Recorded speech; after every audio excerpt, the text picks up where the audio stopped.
युद्ध की समाप्ति के बाद सभी पांडव सशरीर स्वर्ग गए थे। स्वर्ग अर्थात हिमालय के किसी क्षेत्र में जहां इंद्रादि का राज्य था। पांचों पांडव अपना राजपाट परीक्षित को सौंपकर जब स्वर्ग की कठिन यात्रा कर रहे थे, तब इस यात्रा में द्रौपदी भी उनके साथ गई थी। सभी चाहते थे कि हम सशरीर स्वर्ग पहुंचे, परंतु रास्ते में कुछ ऐसा घटा कि एक एक करके पांडव नीचे गिरकर मृत्यु को प्राप्त हो गए। यात्रा के दौरान जब पांडव बद्रीनाथ पहुंचे और वहां से आगे बढ़े तो सरस्वती नदी के उद्गम स्थल पर नदी को पार करना द्रौपदी के लिए कष्टकर हो गया था। ऐसे समय में भीम ने एक बड़ा सा चट्टान उठाकर नदी के बीच में डाल दिया। द्रौपदी ने इस चट्टान पर चलकर सरस्वती नदी को पार किया था।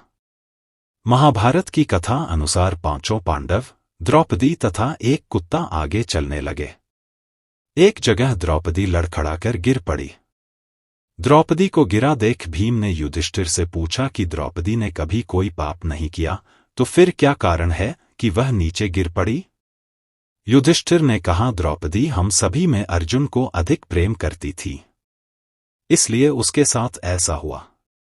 ऐसा कहकर युधिष्ठिर द्रौपदी को देखे बिना ही आगे बढ़ गए।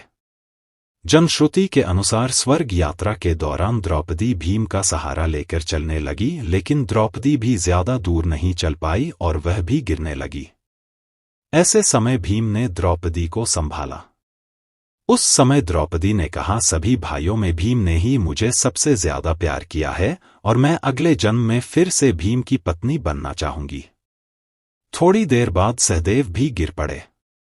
तब भीम ने पूछा, सहदेव क्यों गिरा?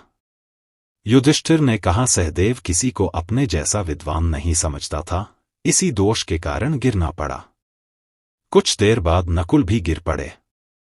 भीम के पूछने पर युधिष्ठिर ने बताया कि नकुल को अपने रूप पर बहुत अभिमान था, इसलिए आज इसकी यह गति हुई है। थोड़ी देर बाद अर्जुन भी गिर पड़े। युधिष्ठिर ने भीम से कहा, अर्जुन को अपने पराक्रम पर अभिमान था। अर्जुन ने कहा था कि मैं एक ही दिन में शत्रुओं का नाश कर दूंगा, लेकिन ऐसा कर नहीं पाए। अपने अभिमान के कारण ही अर्जुन की आज यह हालत हुई है।